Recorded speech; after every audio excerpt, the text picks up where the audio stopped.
हमने शुरू किया तो फॉर्मूला हमने देख लिया इलेक्ट्रिक फ्लक्स का क्या होता है। Electric flux is equal to E dot ए।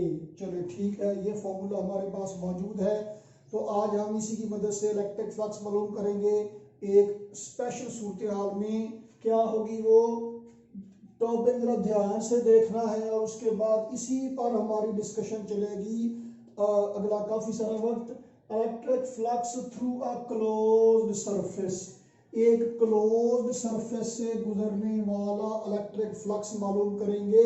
और शर्त क्या है, that closed surface enclosing a charge, उस क्लोज्ड सरफेस के अंदर चार्ज मौजूद है।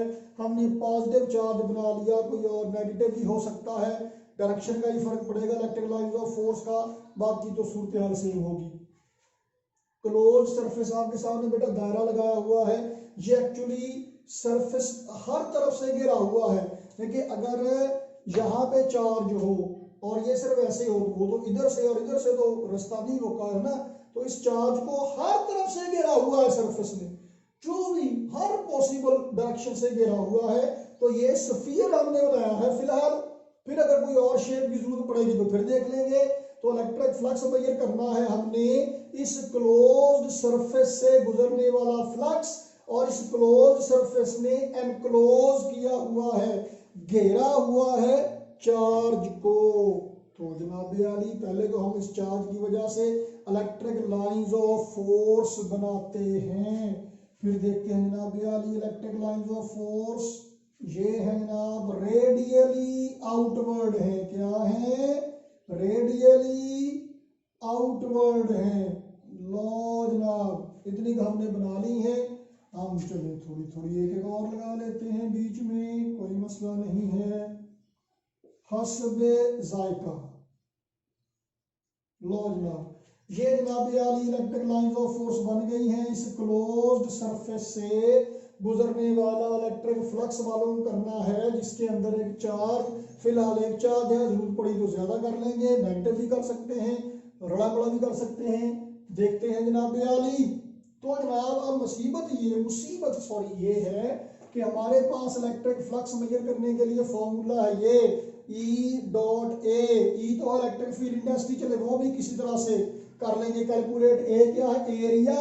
एरिया क्या है जनाब, ऐसी सरफेस का एरिया है जो कि 2 डायमेंशन है, लंबाई जरब चौड़ाई, ऐसी फ्लैट सरफेस होती है जिसका एरिया लिया जाता है या लिया गया फॉर्मूले में। अब मुसीबत ये है कि हमारे पास अब तो है जनाब ये स्फेरिकल सरफेस है, जैसे ये मेरा सर मुबारक, ये तो स्फेरिकल सरफेस है। तो अब हम एरिया कैसे कैलकुलेट करेंगे, और ये फार्मूले में खास तौर पे phi E electric flux equal to E dot A, यानी कि ई ए कॉस थीटा। तो थीटा क्या है, ई और ए के दरमियान बनने वाला एंगल। अब जो सरफेस है, सरफेस की डायरेक्शन किधर को ली जाती है, यानी एरिया की डायरेक्शन किधर को ली जाती है, जिधर को एरिया पर परपेंडिकुलर हो, जिधर को एरिया पर परपेंडिकुलर हो उस सिमत में डायरेक्शन ली जाती है या डायरेक्शन कंसिडर की जाती है एरिया की। अब मुसीबत ये है कि अगर ये स्फीयर है, देखिए ये, तो यहाँ पे इस हिस्से के डायरेक्शन किधर को है, जिधर को इस पर परपेंडिकुलर है, ऐसे, और यहाँ पे डायरेक्शन किधर को है, ऐसे, और यहाँ पे डायरेक्शन किधर को है, ऐसे, यहाँ पे ऐसे, तो यहाँ पे ऐसे ऐसे सीख बन गए ओ, तो यहाँ पे ऐसे, यहाँ पे ऐसे ओ ऐसे। तो जनाब हर एक हिस्से की डायरेक्शन ही डिफरेंट है। तो इसका मतलब ये है कि हमें हर एक हिस्से में हो सकता है कि एंगल ही डिफरेंट चूज करना पड़े, या एरिया अगर वो कर्व्ड है जैसे ये के सरफेस है तो फिर हो सकता है कि हमें एरिया मालूम करने में दुश्वारी हो। इन मुश्किलात पर काबू पाने के लिए हम एक काम करते हैं कि हम इस पूरे स्फीयर के हिस्से कर लेते हैं, स्फीयर के पैचेस बना लेते हैं। पैचेस मतलब पार्ट, यानी कि हिस्से बना लेते हैं। कैसे जनाब आली, आइए देखते हैं। ये पूरा स्फीयर है ना जी, तो यहाँ पे एक पैच हम बनाने लगे हैं जनाब, ये देखिए छोटा सा होगा, इसका नाम है जनाब डेल्टा ए। देखिए ये ये स्फीयर है, ये एक पैच हो गया, और हमने पैच इतना छोटा लेना है, PATCH पैच मतलब टोटा पीस हिस्सा, अभी भी उन्हें सूटर नहीं लगाए होते। तो ये जनाब ये फ्लैट हम लेंगे, साइज इतना छोटा लेंगे, ये एक पैच हो गया, ये डेल्टा ए, ये वाला हो गया, ये वाला हो गया, ये वाला हो गया। तो जनाब ऐसे ही ये वाला हिस्सा होगा डेल्टा A1 और ये वाला है जनाब यानी डेल्टा A2, डेल्टा A3। अब इससे ना जी दो फायदे होंगे। एक तो जनाब यहाँ पे जो एरिया है फ्लैट हो गया हर एक पैच के लिए, delta A1, delta A2, delta A3, delta A4, so on to delta AN। और दूसरा आप देखें यहाँ पे ये पैच है एरिया का, ऐसे इस एरिया की डायरेक्शन किधर को है, जिधर को इस एरिया पर परपेंडिकुलर है। इसकी डायरेक्शन किधर को है, जिधर को इस एरिया पर परपेंडिकुलर है। इसकी डायरेक्शन किधर को है, जिधर को इस पर परपेंडिकुलर है। इसकी डायरेक्शन परपेंडिकुलर लेके, इसकी डायरेक्शन परपेंडिकुलर लेके, तो आप देखें कि हर जगह पे हर एक सिचुएशन में एरिया जो पैच हमने लिया डेल्टा ए और इलेक्ट्रिक फील्ड इंटेंसिटी दोनों के दरमियान एंगल कितना हो गया, 0। ओके जी। तो जनाब टोटल इलेक्ट्रिक फ्लक्स किसके बराबर होगा, पहला जो पैच है यहां से गुजरने वाला फ्लक्स प्लस दूसरे पैच से प्लस तीसरे पैच से plus so on to five nth patch से गुजरने वाला इलेक्ट्रिक फ्लक्स। तो जनाब फाइव 1 पहले हिस्से से क्या होगा जी, E dot delta A1, patches हमने सारे एक जैसे लिए हैं, तो हर एक हिस्से से इलेक्ट्रिक फील्ड इंटेंसिटी सेम है, सिमेट्री है। तो जनाब plus E dot delta A2 plus so on to E dot delta ये आखिरी वाला है डेल्टा AN। तो जनाब E delta A cos theta, theta तो जनाब हर जगह पे 0 है, तो कॉस 0 हो गया 1, बाकी क्या बचा E delta A1 plus E delta A2, 3 4 5 6 7 8 9 n तक चला जाएगा। तो जनाब आप ये मैग्नीट्यूड लिखी गई है, मैग्नीट्यूड ऐसे लिख दीजिए या फिर ऐसे लिख दें कि वेक्टर E का मॉड, तब भी बात ठीक है। अच्छा जी, तो जनाब आली क्या हो गया, E तो जनाब आ गया कॉमन, टोटल फ्लक्स मालूम करना है हमने। तो जनाब बाकी आ गया delta A1 plus delta A2 plus delta A3 plus so on to delta AN। Okay जनाब, तो क्या करें, अब आप इस पूरी स्फीयर को देखें। इस पे पहला पैच है डेल्टा A1, दूसरा पैच है डेल्टा A2, तीसरा पैच है डेल्टा A3, चौथा पैच है डेल्टा A4 एंड सोन। तो जनाब ये सारे पैचेस को जमा करेंगे तो क्या बनेगी, पहला हिस्सा, दूसरा, तीसरा, चौथा, पांचवें सारे मिला के क्या बनेगी, पूरी सरफेस बनेगी। तो इसे क्या लिखा जाएगा, E multiplied by surface area of, जो आपने फिलहाल स्फीयर लिया है, अगर स्फीयर की बजाय कुछ और लेंगे तो उसका सरफेस एरिया बन जाएगा।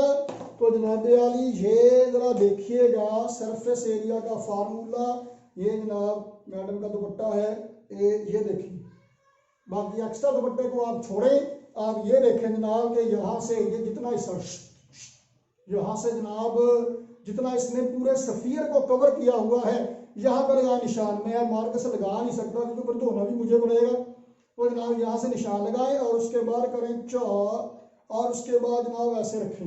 ये जी लॉन का दुपट्टा है, सिर्फ 250 का।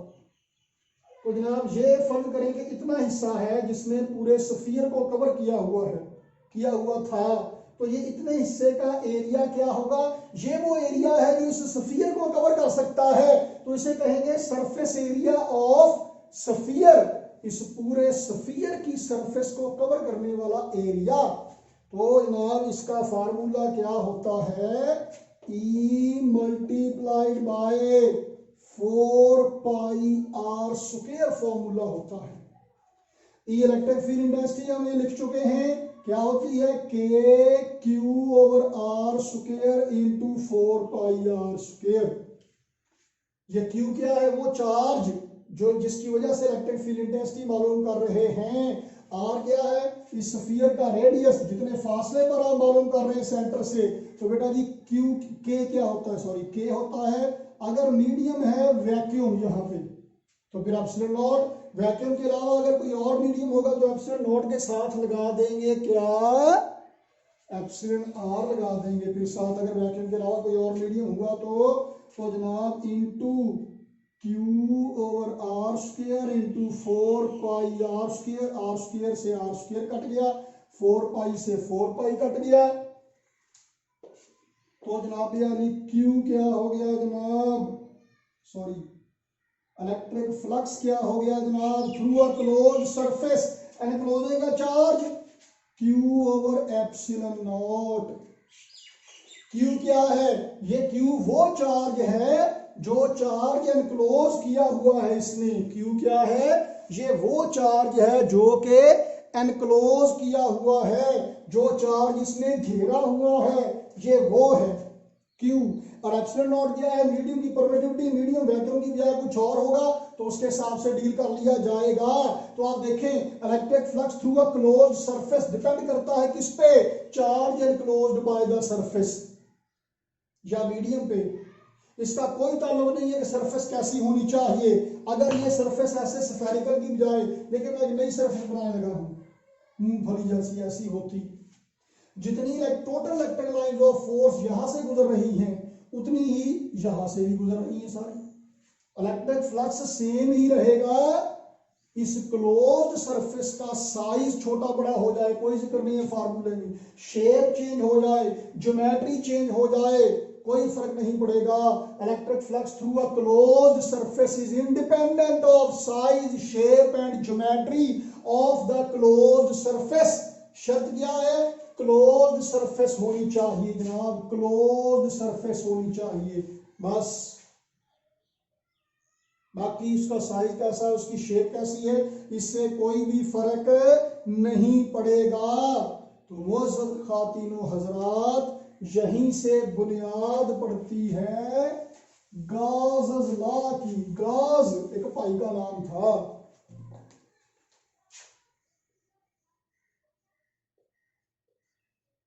यही मैथमेटिकल फॉर्म है गाज़ लॉ की। वो आप डिफाइन भी इसको ऐसे ही करते हैं कि electric flux is equal to, इसी को ऐसे करके लिख देते हैं, एक ही बात है इलेक्ट्रिक फ्लक्स। अब इसे सिर्फ इलेक्ट्रिक फ्लक्स नहीं करना इस फार्मूले में, याद करें टॉपिक क्या था, अभी थोड़ी देर पहले जो हेडिंग रेज की गई है क्या था वो, electric flux through a closed surface. ये क्लोज सरफेस से गुजरने वाला फ्लक्स है, अगर ओपन सरफेस है थोड़ी सी लीक हो रही है फिर ये फार्मूला एप्लीकेबल नहीं है। तो जनाब electric flux through a closed surface is equal to 1 over epsilon not times the total charge enclosed by that surface. यही गाज़ लॉ है। और ये क्यू क्या है, charge enclosed by the surface. अगर चार्ज एक की बजाय 2 3 4 5 6 हो तो क्या करेंगे, टोटल चार्ज सबको जमा कर लेंगे, नेगेटिव होगा तब भी। अगर जितना पॉजिटिव चार्ज है सरफेस के अंदर उतना ही नेगेटिव चार्ज हो tip of the day, total charge होगा जीरो। फिर तो अगर टोटल चार्ज जीरो है तो इलेक्ट्रिक फ्लक्स भी जीरो होगा। तो अगर एक क्लोज सरफेस है that is enclosing same value of positive and negative charges, तो इलेक्ट्रिक फ्लक्स कितना होगा, जीरो, क्योंकि टोटल चार्ज जीरो होगा जनाब। तो जनाब अली ये है गाज़ लॉ। तो अब गाज़ लॉ का फार्मूला देखिए, डेफिनेशन देखिए क्या है, मजबूरी है, डेरिवेशन डिराइव किया गया। क्या डिराइव किया गया, किस काम के लिए डिराइव किया गया, electric flux through a closed surface के लिए फार्मूला डिराइव किया गया। तो gauze law is applicable only for closed surfaces, closed. Gauze law is applicable for closed 3-dimensional surfaces called as Gaussian surface. Gauss law apply करने के लिए, Gauss law को apply करने के लिए गॉसियन सरफेस का होना जरूरी है। What is Gaussian surface? A closed 3 dimensional, और शेप तो कोई फर्क नहीं पड़ता, arbitrarily shaped, arbitrary shaped surface Gaussian surface है। तो किसी क्लोज सरफेस से गुजरने वाला इलेक्ट्रिक फ्लक्स मालूम हो सकता है गॉस लॉ को अप्लाई करके। तो अगर तो क्लोज सरफेस है तो ठीक है, गॉस लॉ अप्लाई हो जाएगा। लेकिन अगर आपने इलेक्ट्रिक फ्लक्स मालूम करना है और किसी तरीके से करना है तो आप मालूम कीजिए ना, करो बिस्मिल्लाह। लेकिन अगर आपने गॉस लॉ अप्लाई करके मालूम करना है इलेक्ट्रिक फ्लक्स, तो उसके लिए क्लोज्ड और 3 डायमेंशनल सरफेस चाहिए। नहीं है तो बना लीजिए, फर्ज कर लीजिए, इमेजिन कर लीजिए गॉसियन सरफेस क्या है? Closed 3 dimensional and arbitrarily shaped surface that is defined, that is assumed to apply Gauss law. तो गॉस लॉ को अप्लाई करने के लिए, जैसे देखिए क्लास में आप लोग मौजूद होते हैं तो क्लास होती है। अब चूंकि आप लोग तो मौजूद नहीं है, कैमरा मौजूद है सामने और रिकॉर्डिंग करनी होती है, तो ये समझ के बोला जाता है इट इज assumed के सामने क्लास बैठी हुई है। तो जनाब क्या होगा? गॉसियन सरफेस क्या है? क्लोज 3 डायमेंशनल और आर्बिट्रेरी शेप की सरफेस है जो इस्तेमाल की जाती है, डिफाइन की जाती है to apply Gauss law. Gauss law को अप्लाई करने के लिए ये इस्तेमाल की जाती है। गॉस लॉ की लिमिटेशन क्या है? गॉसियन सरफेस के बगैर ये अप्लाई नहीं होता, ओपन सरफेसेस के लिए ये अप्लाई नहीं होता, क्लोज सरफेसेस के लिए ही अप्लाई होता है। एडवांटेज क्या है गॉस लॉ का? देखिए हमारे पास इलेक्ट्रिक फ्लक्स का दूसरा फॉर्मूला था E डॉट ए। हम इलेक्ट्रिक फ्लक्स इस फार्मूले से भी मालूम कर सकते हैं, लेकिन मुसीबत क्या है? एरिया तो मालूम हो जाएगा, ई इलेक्ट्रिक फील्ड इंटेंसिटी मालूम नहीं होगी आसानी से। आप कहेंगे सर जी इलेक्ट्रिक फील्ड इंटेंसिटी का फार्मूला तो है force per unit charge. Test charge की मदद से इलेक्ट्रिक फील्ड मालूम कर लीजिए। टेस्ट चार्ज वाला तरीका is not a laboratory method, experimental method नहीं है, मुश्किल है बहुत अप्लाई करना, कैलकुलेशन करना। तो ई मालूम करना आसान नहीं है। हम क्या करते हैं? हम गॉस लॉ अप्लाई करके इलेक्ट्रिक फ्लक्स मालूम करते हैं, इलेक्ट्रिक फ्लक्स यहाँ पुट करते हैं, एरिया पुट करते हैं, ई यहाँ से निकाल लेते हैं। तो what are the advantages of Gauss law? It is used to calculate electric flux. पहले लिखना है, याद रखिए, पहले इलेक्ट्रिक फ्लक्स लिखना है, and hence electric field intensity. Electric flux मालूम करेंगे और फिर उसकी मदद से इलेक्ट्रिक फील्ड इंटेंसिटी मालूम करेंगे। गॉस लॉ की मदद से direct electric field intensity measure नहीं हो सकती, बल्कि इनडायरेक्टली मेजर की जाएगी। It is used to measure electric flux and hence electric field intensity. तो ये एडवांटेज आ गया जी। और what are the necessary conditions to apply Gauss law? A closed 3-dimensional arbitrary surface is necessary to apply Gauss law, that is called as Gaussian surface. ये इसका disadvantage भी है कि इसके बगैर आप गॉसियन सरफेस के बगैर आप गॉस लॉ को अप्लाई नहीं कर सकते हैं। तो जनाब अब हम कुछ सैंपल कैलकुलेशंस करेंगे, यानी कि बेटा जी अब हम कुछ एप्लीकेशन डिस्कस करेंगे जहां पे हम गॉस लॉ को अप्लाई करके मालूम करेंगे इलेक्ट्रिक फ्लक्स और इलेक्ट्रिक फील्ड इंटेंसिटी। तो आपके सिलेबस में 3 एप्लीकेशन गॉस लॉ की दी हुई हैं, तो हम उनमें से एक एप्लीकेशन अभी डिस्कस करने जा रहे हैं। तो जनाब क्या है, हम तरतीब से ही करेंगे, फर्स्ट एप्लीकेशन, सेकंड एप्लीकेशन और थर्ड एप्लीकेशन जनाब आली। तो जनाब फर्स्ट एप्लीकेशन क्या है गॉस लॉ की? स्टेटमेंट क्या है इसकी? देखिए बुक पे पेज नंबर 12 पे, फाइंड फील्ड इंटेंसिटी या intensity, electric field intensity of field inside a hollow charge sphere. ओए होए स्पेलिंग पुठे हो गए। इंटेंसिटी ऑफ फील्ड या फील्ड इंटेंसिटी कहाँ पे? Inside of a hollow charge sphere. Hollow खोखला, पाकिस्तानियों के दिमाग की तरह खोखला चार्ज्ड स्फीयर। और ये स्फीयर है, स्टेटमेंट में स्फीयर है तो कुछ और नहीं लेना, ये स्फीयर है जनाब, हॉलो है और चार्ज्ड है, अंदर चार्ज नहीं है बाहर चार्ज है। पॉजिटिव भी हो सकता है नेगेटिव भी हो सकता है। लो जनाब, तो जनाब हमने क्या करना है, इस स्फीयर के अंदर फील्ड इंटेंसिटी मेजर करना है। कहां पे, स्फीयर के बाहर नहीं, स्फीयर के अंदर मालूम करना है electric field intensity by applying Gauss's law. तो जनाब जरा गौर से सुनिए और देखिएगा, इसके अंदर मालूम करना है electric field intensity, electric field intensity major करना है। गॉस लॉ की मदद से आप क्या करेंगे जनाब, पहले आप इलेक्ट्रिक फ्लक्स मेजर करेंगे, फिर इलेक्ट्रिक फील्ड इंटेंसिटी मेजर करेंगे। तो जनाब पहले हम इलेक्ट्रिक फ्लक्स मेजर करेंगे बाय अप्लाइंग गॉस लॉ। अब फॉर्मूला क्या है बेटा गॉस लॉ का, electric flux equal to Q over epsilon not small Q capital Q, जो भी आप लिख लें जी। चले आपकी बुक में यहाँ स्मॉल है, मैं भी स्मॉल ही लिख लेता हूँ, कोई बात नहीं, क्यू कैपिटल लिखा गया था। हाँ जी, तो जनाब आपने मालूम करना, फिर से सुनिए, इलेक्ट्रिक फील्ड इंटेंसिटी मालूम करना है। एक और बात याद रखिए कि इलेक्ट्रिक फील्ड इंटेंसिटी किसी पॉइंट पर होती है, इलेक्ट्रिक फील्ड इंटेंसिटी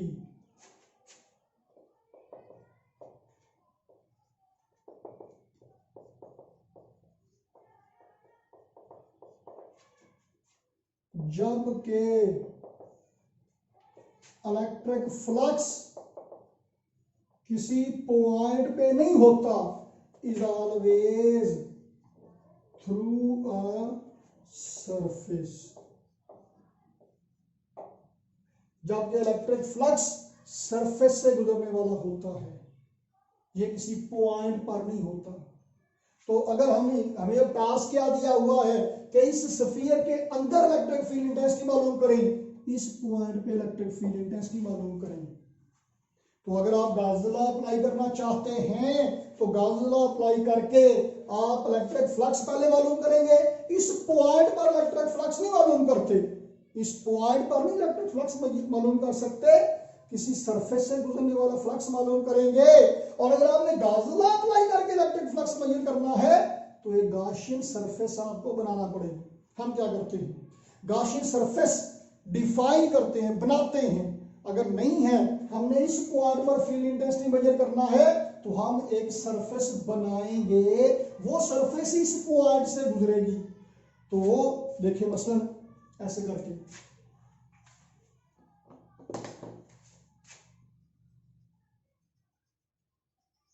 अब इस पूरी सरफेस से गुजरने वाला फ्लक्स मेजर किया जाएगा तो साथ ही ये पॉइंट भी सरफेस पे ही आ जाएगा।